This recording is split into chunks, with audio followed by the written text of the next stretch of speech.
আসসালামু আলাইকুম, welcome back romance learning point. Romance learning পয়েন্টের পক্ষ হইতে সবাইকে শুভেচ্ছা ও আন্তরিক অভিনন্দন। আই হোপ সবাই ও বন্ধু ভালো আছো। আজকে আমরা রোমান্স লার্নিং পয়েন্টের আরেকটি ক্লাস নিয়ে হাজির হলাম। তা হলো নবম দশম শ্রেণীর অর্থাৎ এসএসসি পরীক্ষার্থীর জন্য সাধারণ গণিতের সেট এর তৃতীয় পাঠ। ইতিপূর্বে আমরা সাধারণ গণিতের সেট নিয়ে আরো দুটি ক্লাস নেওয়া হয়েছে আমাদের। যারা তোমরা আমাদের বিগত দুটি ক্লাস দেখো নাই তারা অবশ্যই দুটি বিগত ক্লাসগুলা দেখে আসবে। আর রোমান্স লার্নিং পয়েন্টে তোমরা যদি নতুন হয়ে থাকো অবশ্যই সাবস্ক্রাইব করবা এবং কোনো মতামত থাকলে অবশ্যই কমেন্ট বক্সে কমেন্ট করবা। আর যদি আমাদের ক্লাসগুলা ভালো লাগে অবশ্যই লাইক করবা এবং বন্ধুদের মাঝে শেয়ার করবা। আমরা আর দেরি না করে আমরা আমাদের আলোচ্য বিষয়ে চলে যাচ্ছি। গত ক্লাসে আমরা আলোচনা করেছিলাম সেটের প্রকারভেদ নিয়ে। আজকেও আমরা আরো কিছু সেটের প্রকারভেদ জানবো। তা হলো এক নাম্বার ফাঁকা সেট। ফাঁকা সেট কি? ফাঁকা সেট হলো যে সেটের উপাদান সংখ্যা নাই, অর্থাৎ যে সেটের কোনো উপাদান নাই তা হলো ফাঁকা সেট। অর্থাৎ যদি এ একটি ফাঁকা সেট হয়, এ ইকুয়াল টু দিব আমরা এর মধ্যে কোনো কিছু দিতে পারবো না, অর্থাৎ কোনো উপাদান সঙ্গে দিতে পারবো না। ইভেন আমরা এখানে জিরো দিতে পারবো না, কারণ জিরো একটি উপাদান। অথবা আমরা এটাকে এভাবে প্রকাশ করতে পারি এই চিহ্ন দ্বারা। এই চিহ্নটি ফাঁকা সেটকে এই চিহ্ন দ্বারা প্রকাশ করা হয়, এটাকে বলা হয় অরে। ওকে, এর পরবর্তীতে আমরা যে সেট নিয়ে আলোচনা করব তা হলো উপসেট।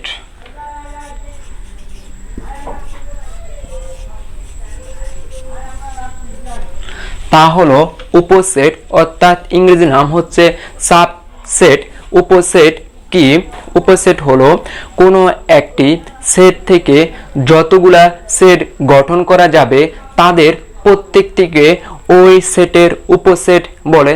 তা কিভাবে হতে পারে? যেমন আমি একটা সেট লিখলাম, সেটের উপাদান লিখলাম 1 2 3। ওকে, তাহলে এই সেট থেকে আমরা যতগুলা সেট গঠন করতে পারবো সবগুলা হচ্ছে এই সেটের উপসেট। কিভাবে আমরা সেট গঠন করতে পারবো? তা হলো প্রথমে আমরা 1 দিয়ে একটা সেট গঠন করতে পারবো, তারপর 2 দিয়ে একটা সেট গঠন করতে পারবো, 3 দিয়ে একটা সেট গঠন করতে পারবো, এবং 1 2 দিয়ে একটা সেট গঠন করতে পারবো, 1 3 দিয়ে একটা সেট গঠন করতে পারবো, তারপরে 2 3 দিয়ে একটা সেট গঠন করতে পারবো, এবং 3টা দিয়ে একটা সেট গঠন করতে পারবো। এবং অরে অর্থাৎ ফাঁকা সেট দিয়েও একটা সেট গঠন করতে পারবো। অর্থাৎ ফাঁকা সেট হলো যে কোনো সেটের অর্থাৎ সব সেটের উপসেট। তাহলে আমরা এই সেট থেকে নিম্নের এই সেটগুলো গঠন করলাম, এদের প্রত্যেকটি হলো এই সেটের উপসেট। আর উপসেটকে প্রকাশ করা হয় এই চিহ্ন দ্বারা, অর্থাৎ এটা হচ্ছে উপসেটের চিহ্ন যার ইংরেজি নাম হচ্ছে সাবসেট। ওকে, তাহলে উপসেট হচ্ছে যে কোনো সেট থেকে আমরা যতগুলো সেট গঠন করতে পারবো এদের প্রত্যেকটিকে ওই সেটের উপসেট বলে।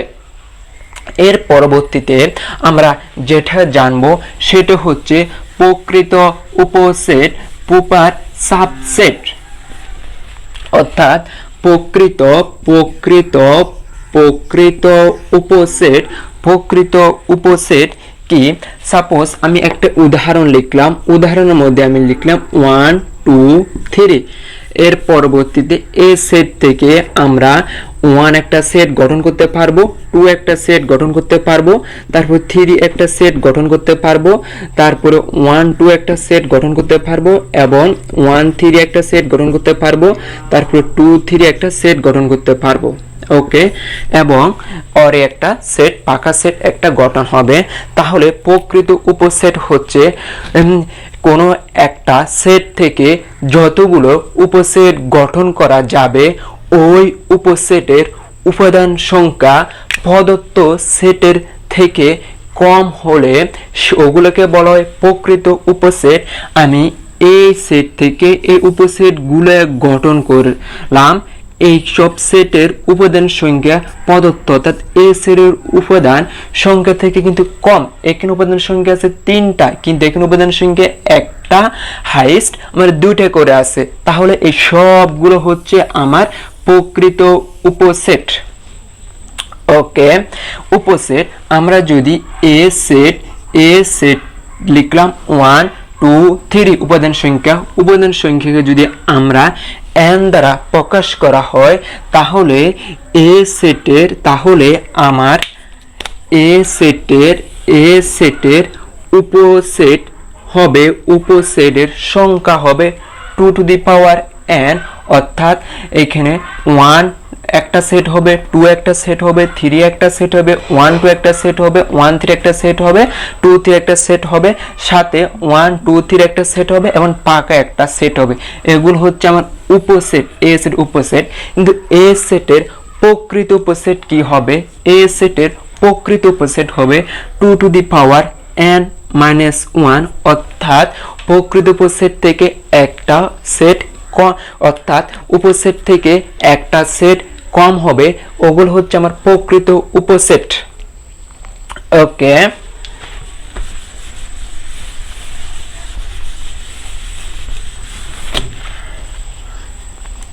এর পরবর্তীতে আমরা যে সেট নিয়ে আলোচনা করব তা হলো শক্তি সেট, অর্থাৎ ইংরেজি নাম হলো পাওয়ার সেট, শক্তি সেট।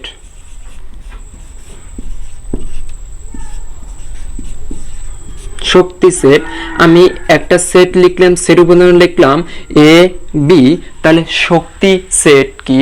শক্তি সেট হলো কোনো একটি সেট থেকে যতগুলো উপসেট গঠন করা হবে ওই সবগুলোকে ওই সেটের শক্তি সেট অর্থাৎ পাওয়ার সেট বলে। তা কিভাবে হতে পারে?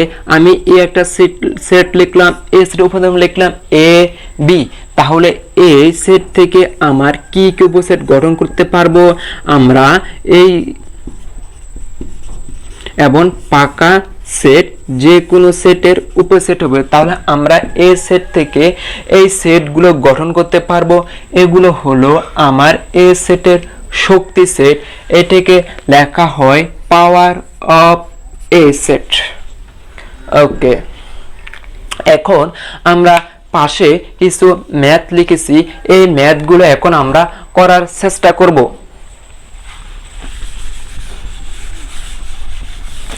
প্রথমে আমরা লিখছি এ সেটের উপাদান লিখছি 1 2 3, বি সেটের উপাদান সংখ্যা 3 4 5 এবং সি সেটের উপাদান দিছি আমরা এ ইন্টারসেকশন বি ইন্টারসেকশন অর্থাৎ শ্যাডো সেট নিয়ে আমরা গত ক্লাসে আলোচনা করছিলাম।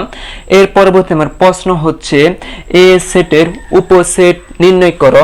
ক নাম্বার প্রশ্ন হলো আমার এ সেটের উপসেট নির্ণয় করা।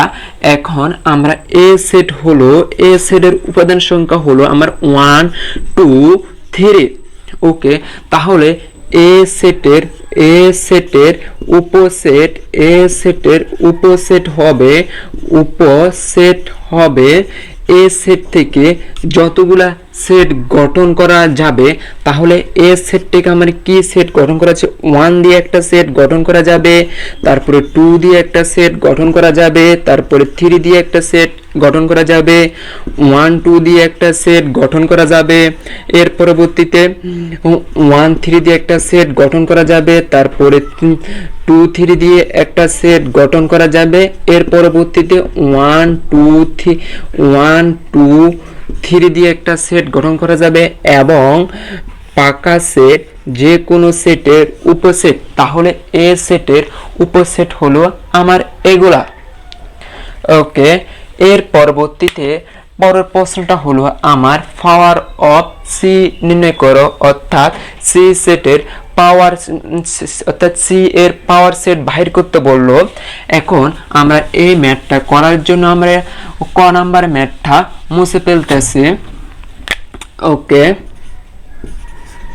আমরা প্রথম দেখব সি সেটের উপাদান সংখ্যা কি। সি সেটের মধ্যে আমার উল্লেখ আছে এ ইন্টারসেকশন বি, অর্থাৎ এ এবং বি এর শ্যাডো সেট হবে আমার সি সেট।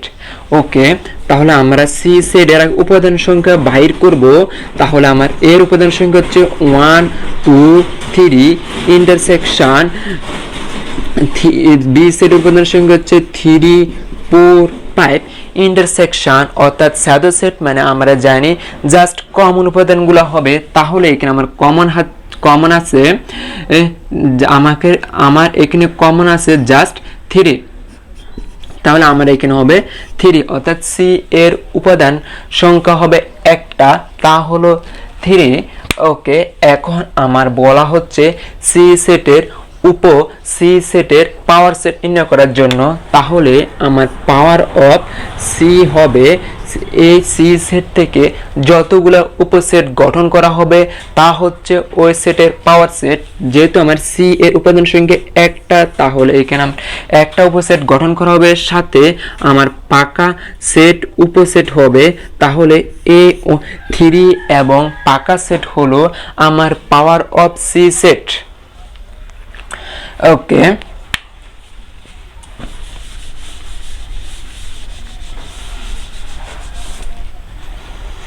এখানে আমরা একটা কথা বলতে পাওয়ার সেটের মধ্যে একটা কথা বলতে আমাদের মিস্টেক হয়েছে, তা হলো আমার যদি এ সেটের উপাদান সংখ্যা এ বি হয় তাহলে এ সেটের পাওয়ার সেট হবে আমার এ বি এবং এ বি এবং পাকা সেট। তাহলে এস এর উপাদান সংখ্যা পাওয়ার অফ এস এর উপাদান সংখ্যা হচ্ছে 4টা। এটা আমাদের নির্ণয় করার জন্য একটা টেকনিক অবলম্বন করা হয়। যদি আমার এ সেটের উপাদান সংখ্যা এ এবং বি হয়, তাকে যদি n দ্বারা প্রকাশ করা হয়, n সমান 1 হয়, n সমান এখানে আমার দেওয়া আছে 2 হয়, তাহলে পাওয়ার অফ এ সেটের উপাদান সংখ্যা হবে 2 টু দি পাওয়ার n। তাহলে n এর মান আমার হচ্ছে 2, তাহলে এখানে পাওয়ার অফ এ সেটের উপাদান সংখ্যা হবে 4। এখানে আমার উপাদান সংখ্যা 4টা দেওয়া আছে। যদি কোন অবস্থাতে আমার এখানে 4টা না বাইর হয়, তাহলে আমার উপসেট সংখ্যা বাইর করতে কোথায় ভুল হচ্ছে এটা আমাদেরকে বুঝতে হবে। ওকে,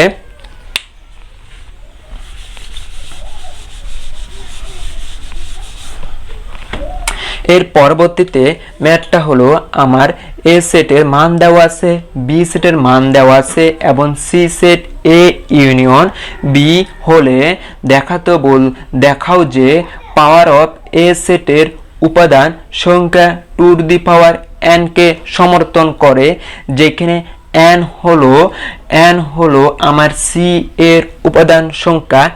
এই অঙ্কটা প্রায় সময় পরীক্ষায় এসে থাকে।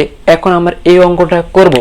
এখন আমার সি সেটের পাওয়ার সেট বাইর করতে বলা হচ্ছে। এখন সি সেট সমান আমাকে কি লেখা আছে, সি সেট সমান লেখা আছে এ ইউনিয়ন বি। তাহলে এর মান হচ্ছে, এর সেট হচ্ছে এ বি ইউনিয়ন বি সেটের মান হচ্ছে এ বি সি। তাহলে এখন আমার এ সেটের সি সেটের মান হচ্ছে এ বি সি। ওকে, এখন আমি আগে পাওয়ার অফ সি বাইর করব, অর্থাৎ সি এর শক্তি সেট বাইর করব। সি এর শক্তি সেট বাইর করব। তাহলে শক্তি সেট সমান আমরা জানি কোন একটা সেট থেকে যতগুলো উপসেট গঠন করা যাবে তা হচ্ছে ওই সেটের শক্তি সেট। তাহলে এখন আমি এ সেট থেকে কি কি উপসেট গঠন করতে পারি, এ একটা সেট, বি একটা সেট, তারপরে সি একটা সেট, তারপরে এ বি একটা সেট, তারপরে বি সি একটা সেট এবং এ সি একটা সেট। এর পরবর্তীতে আমার এ বি সি একটা সেট, এর পরবর্তীতে আমার অরি একটা সেট। ওকে, এগুলো হচ্ছে আমার পাওয়ার অফ সি এর উপাদান সংখ্যা। এখন আমাকে দেখাতে বলছে পাওয়ার অফ সি এর উপাদান সংখ্যা 2 টু দি পাওয়ার n কে সমর্থন করে। তা করার জন্য আমরা এই ম্যাথটা যতটুকু খরচা ততটুকু আমরা মুছে ফেলতেছি। তোমরা অবশ্যই এটা খাতায় তুলে তারপরে বাকি অংশ করবা।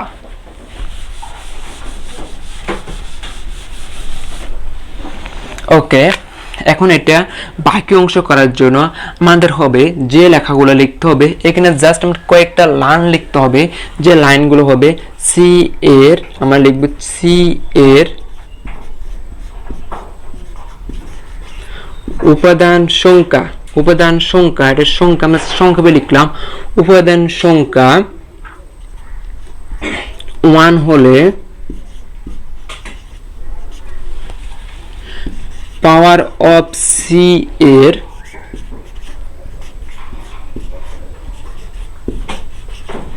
উপাদান সংখ্যা 2 to the power 1 equal to 2 হবে। ওকে, এর পরবর্তীতে সি এর আমরা ডট ডট ইউজ করলাম, তোমরা এক লাইনে লেখার চেষ্টা করবা। উপাদান সংখ্যা 2 হলে পাওয়ার অফ সি এর উপাদান সংখ্যা হবে 2 to the power 2 equal to 4। এর পরবর্তীতে সি এর উপাদান সংখ্যা 3 হলে পাওয়ার অফ সি এর উপাদান সংখ্যা হবে 2 কিউব ইকুয়াল টু 8। আমার সি এর উপাদান সংখ্যা ছিল 3টা, আমরা এত পর্যন্ত লিখলাম। এর পরবর্তীতে আমরা যে কাজটা করব, এখানে আমরা ডট ডট দিব। আমাকে বলছে 2 টু দি পাওয়ার n কে সমর্থন করে। n জিনিসটা হচ্ছে আমার অজানা, n এর মান 1 2 3 4 5 6 7 অনেক কিছু হতে পারে। যেহেতু আমার সি এর উপাদান সংখ্যা 3টা আছে, আমরা 3 পর্যন্ত দেখালাম। এর পরবর্তীতে আমরা এখানে ডট ডট দিব, তাহলে এরপরে লিখব সি এর উপাদান সংখ্যা n হলে পাওয়ার অফ সি এর উপাদান সংখ্যা হবে 2 টু দি পাওয়ার n। এখন এতটুকু লেখার পর আমরা লিখব দেখানো হলো।